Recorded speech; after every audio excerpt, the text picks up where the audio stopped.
At the departure's drop-off, she suddenly froze and hissed, "Don't come any farther. You'll make me look bad in front of Lauren and Ashley." I looked at her for one quiet second, nodded and said, "Got it." Then I let go of the luggage cart and walked back to my truck. 3 weeks later, when her plane touched down, the person waiting at arrivals definitely wasn't me. Rosie and I had always lived in different realities. Mine is made of concrete, steel, and paychecks that actually clear. Hers is made of filters, ring lights, and the endless hunger of strangers on the internet. For the first 18 months, that contrast felt cute. 6 months ago, she left her solid corporate marketing gig to chase full-time influencer money. We shook on a deal. I would carry the big bills, rent, utilities, insurance, for exactly 6 months so she could launch properly. She would use her own savings for cameras, clothes, trips, everything else. It was a loan with an expiration date, not a lifestyle subscription. Within weeks, her business expenses started looking suspiciously like designer handbags and 5-star hotel balconies, and I could feel the resentment building like water behind a dam. The little digs had been piling up for months. My hobbies weren't content-worthy. My wardrobe wasn't on brand. My entire existence was apparently dragging down her aesthetic. This upcoming 3-week content trip across Europe was meant to be her make-or-break moment. Her final splash before the 6-month clock ran out and she had to start paying her own way again. The airport scene wasn't the first warning sign, but it was the one that snapped the last thread. I pulled up to the terminal, wrestled her 3 enormous suitcases out of the trunk, and started pushing the cart toward check-in. That's when she spotted Lauren and Ashley waiting by the counters, dressed like they were shooting a Vogue spread instead of boarding a red-eye. They glanced at me in my faded jeans, work boots, and hoodie and did that tiny nose wrinkle people do when something smells slightly off. Rosie stopped so fast the cart almost tipped. She whipped around, eyes wide with genuine alarm. "Okay, this is far enough," she whispered through clenched teeth. I blinked. "I was just going to walk you to security." She actually rolled her eyes like I'd suggested riding a donkey through the terminal. A quick, panicked glance at her friends, then back to me. "No, seriously, don't. You'll embarrass me." There it was, plain, unfiltered, and final. I wasn't her partner saying goodbye. I was a liability to be hidden before the cameras came out. That I saw Lauren cover her mouth to hide a smirk.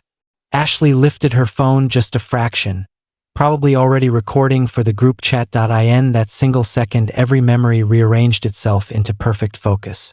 Every time she angled the camera so I stayed out of frame.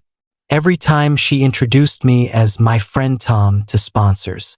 Every time I swallowed a comment because it might not play well to the algorithm. Something inside me didn't break. It just switched off. That I gave her a small, polite smile. "You're absolutely right. Wouldn't want that." I released the cart handle. "Safe travels, Rosie." Then I turned and walked away. No scene. No pleading. Just the sound of my boots on the tile getting quieter and quieter. She stood there with her mouth open, waiting for the dramatic reaction she could post about later. She didn't get one. The drive home was the clearest 60 minutes of my life. The childish part of me wanted to pile every sequin dress on the front lawn and light it on fire.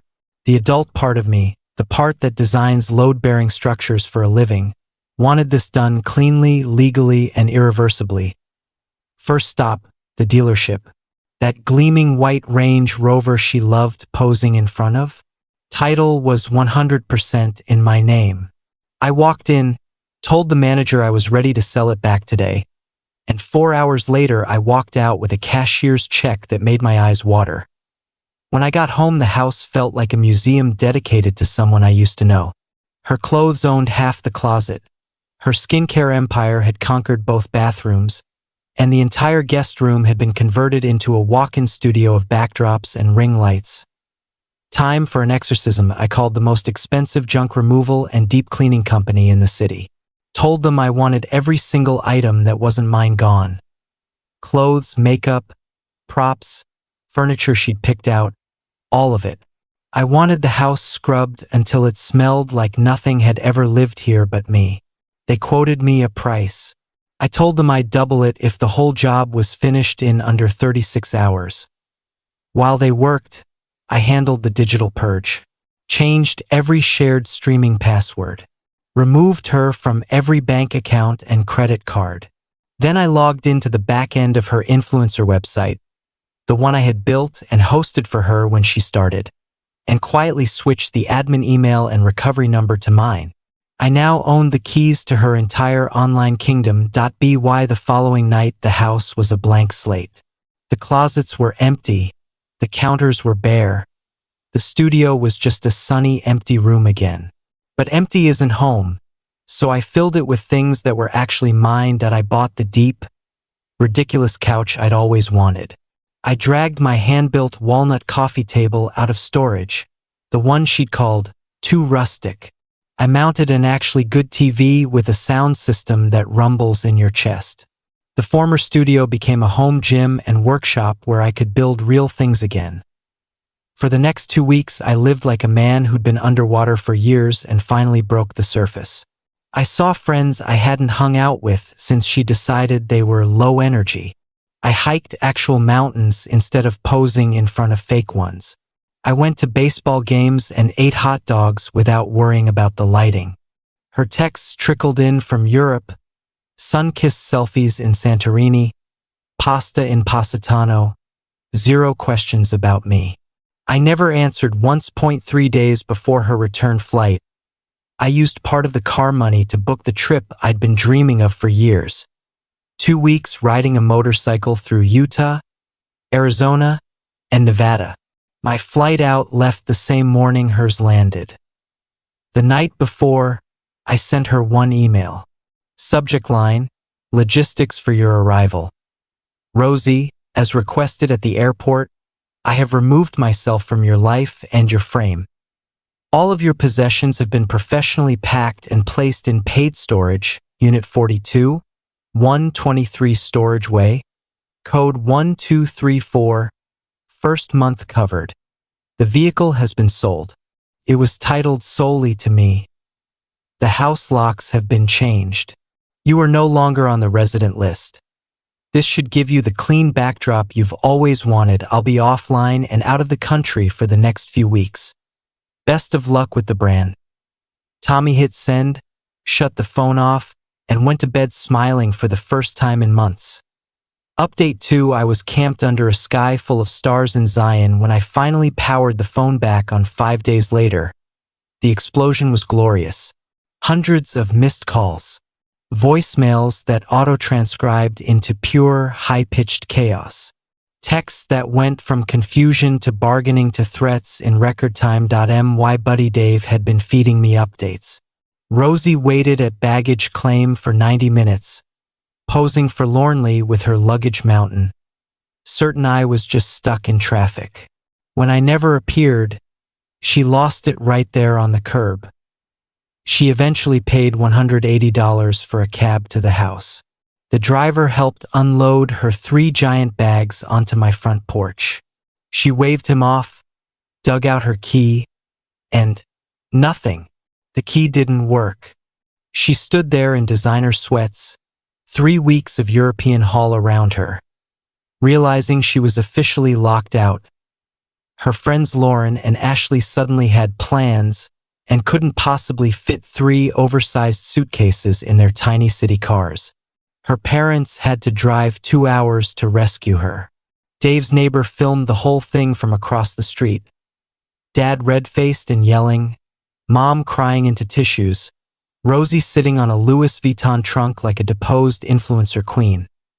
That same night, the 3 of them launched a coordinated Instagram tearstorm about toxic men and being abandoned with nothing. I had already sent a calm heads-up to the friends who mattered, so the smear campaign landed like wet tissue paper. Someone leaked what she'd actually said at the airport. The victim edit didn't stick. The cherry on top was her website. While riding through the desert, I'd made one tiny update from a gas station Wi-Fi. replaced every polished photo with a full-screen scan of the junk removal invoice, total circled in bright red, and the caption brand refresh in progress. Stay tuned. She saw the screenshot someone met her, screamed so loud her parents heard it downstairs, and took the entire site offline in under an hour. A week later, the lawyer letters arrived. Fancy stationery demanding I return her house keys and provide ongoing support. My attorney, who lives for this stuff, fired back copies of the deed, the car title, and an itemized bill for every dollar she'd never contributed in the past year. The letter closed with an invitation to see him in court if she felt lucky. Radio silence ever since. Final update: 4 months have passed. My house is quiet, solid, and mine. The coffee table I built with my own hands sits in the living room looking exactly right. The workshop is full of new projects. The couch is broken in from actual naps, not photo shoots. Word is Rosie moved back in with her parents. The influencer account is a graveyard of throwbacks and vague quotes about growth. Lauren and Ashley ghosted the second the free rides and borrowed clout dried up. The only echo I ever got from her came last month. A gallery owner I know called laughing. She'd walked in trying to sell him some of the cheap particle board furniture she'd insisted we buy because it photographed better. He told her it was worthless. She apparently started ranting about how I'd destroyed her empire. He told me, "Bro, you didn't destroy anything. You just stopped paying for the smoke and mirrors." Turns out there was nothing underneath. And that's the whole story. She spent years training an audience to believe her life was perfect because I was standing behind the camera holding everything up. The second I stepped out of frame, the whole illusion collapsed. She chose the spotlight over the person keeping the lights on, so I turned the lights off. Now I'm building things that are real, furniture that will outlast trends, trips that don't need a hashtag, a life that doesn't require a filter to feel good. She wanted a backdrop that made her look flawless, that I was never the backdrop, that I was the foundation. Foundations don't pose. They just hold everything up until they decide to walk away. Then the whole pretty house falls down.